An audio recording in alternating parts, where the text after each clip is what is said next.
দুনিয়ার মানুষ, এই বাদশার মানে হচ্ছেন আল্লাহ। আল্লাহ তাআলা এই পৃথিবীটা সুন্দর একটা বাগান করে সাজিয়েছেন, আর ওই যে ফলের ঝুড়ি, ওই ঝুড়ি হচ্ছে তোমার আমলনামা। আর ওই বাগানটা হচ্ছে এই দুনিয়া। আল্লাহ তাআলা তোমার হাতে আমলনামা একটা ঝুড়ি তোমার হাতে দিয়ে বলেছেন বাগান থেকে নেক আমলগুলো করিয়ে নেওয়ার জন্য। এবার বয়স যখন তোমার শুরুর দিকে, তুমি চিন্তা করলে আরেকটু বয়স হোক, এরপরে আমি ভালো ভালো আমল করা শুরু করব, নামাজ আমি ধরবো, কুরবানি আমি করব, হজ আমি করব, যাকাত আমি দিব, রোজা আমি রাখবো।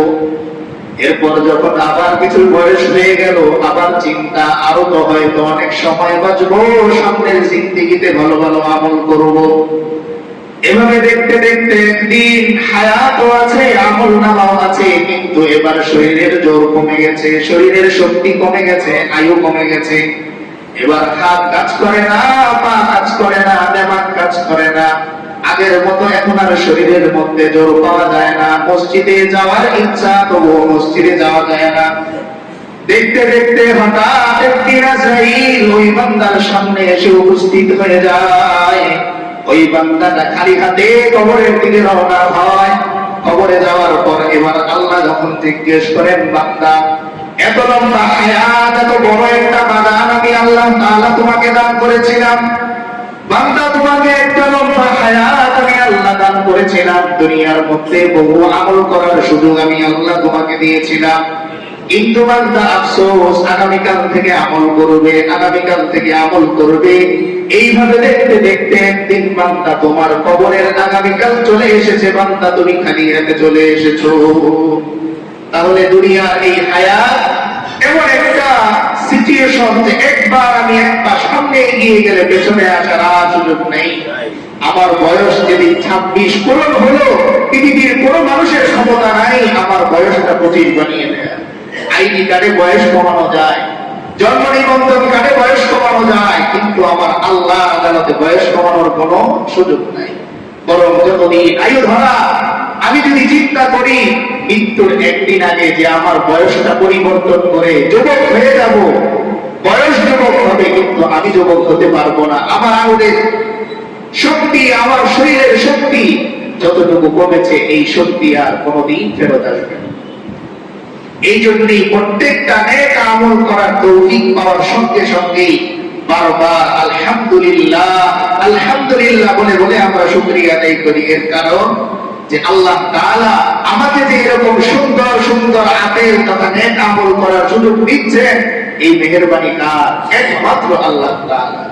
আজকের এই দিনে কত মানুষ জুমা পড়বে না কিংবা পড়তে পারবে না, আর আমরা যে বিনা দরখাস্তে বিনা চাওয়ায় এই জুমাবারে মসজিদে এসে উপস্থিত হতে পেরেছি, এটা একমাত্র কার মেহেরবানি? আল্লাহ তাআলার মেহেরবানি। তো যে আয়াতের তেলাওয়াত আমরা শুনেছি, এই আয়াত মুদ্দত সে মেরে দিল মে তামান্নায়ে মদিনা, আয়ে বাহর করম সদকা হুসাইন ইবনে আলী কা, আয়ে বাহর করম সদকা হুসাইন ইবনে আলী কা, प्यासा हो मुझे शरबत दीदार पिला दो,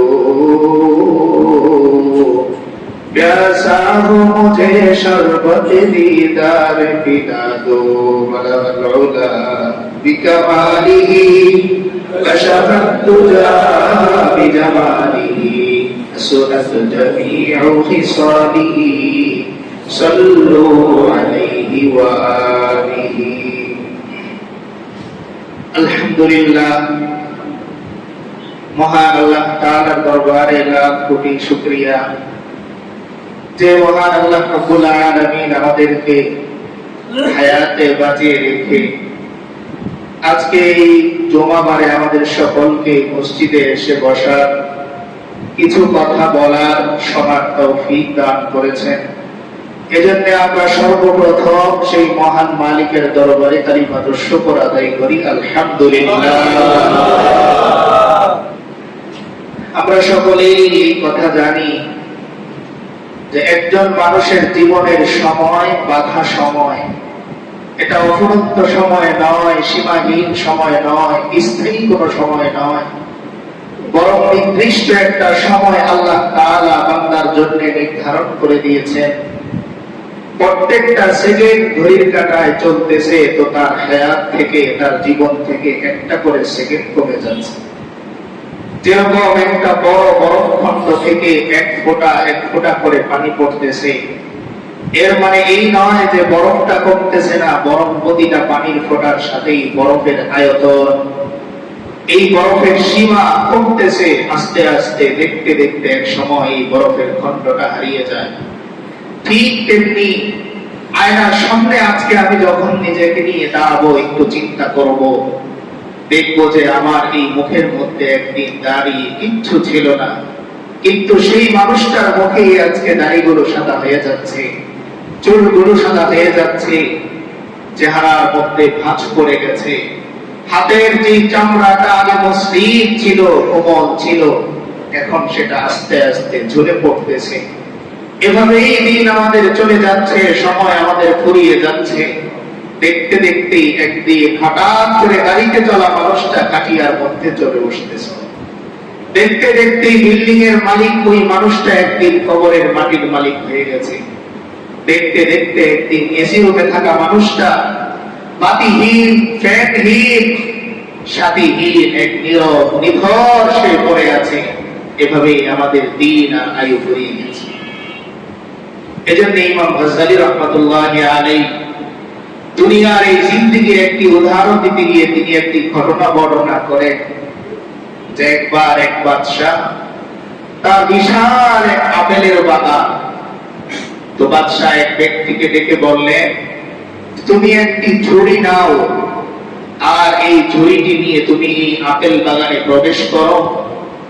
দেখে দেখে সুন্দর পাকা আপেলগুলো তুমি এই ঝুড়ির মধ্যে নিবে, আর যতটুকু পরিমাণ তুমি এই সুন্দর আর পাকা আপেল নিতে পারবে, আমার কাছে জমা দেওয়ার পর সেই অনুযায়ী উপহার আমি তোমাকে বুঝিয়ে দিব। কিন্তু একটা শর্ত, সেই শর্ত তোমার খেয়াল রাখতে হবে। শর্তটা কি? শর্ত হচ্ছে বাগানের যে জায়গাটুকু তুমি অতিক্রম করবে, এই জায়গা আর পিছনের দিকে ব্যাক করতে পারবে না। যতটুকু তুমি আগাবে, পেছনে আসার আর সুযোগ নেই, সামনে তোমার আগাতে হবে।